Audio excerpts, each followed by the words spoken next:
اللہ کسی بھی شخص کو اس کی وسعت سے زیادہ ذمہ داری نہیں سونپتا۔ اس کو فائدہ بھی اسی کام سے ہوگا جو وہ اپنے ارادے سے کرے، اور نقصان بھی اسی کام سے ہوگا جو اپنے ارادے سے کرے۔ مسلمانوں، اللہ سے یہ دعا کیا کرو کہ اے ہمارے پروردگار،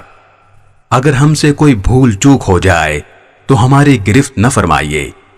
اور اے ہمارے پروردگار، ہم پر اس طرح کا بوجھ نہ ڈالیے جیسا آپ نے ہم سے پہلے لوگوں پر ڈالا تھا، اور اے ہمارے پروردگار، ہم پر ایسا بوجھ نہ ڈالیے جسے اٹھانے کی ہم میں طاقت نہ ہو، اور ہماری خطاؤں سے درگزر فرمائیے، ہمیں بخش دیجیے اور ہم پر رحم فرمائیے۔ آپ ہی ہمارے حامی و ناصر ہیں، اس لیے کافر لوگوں کے مقابلے میں ہمیں نصرت عطا فرمائیے۔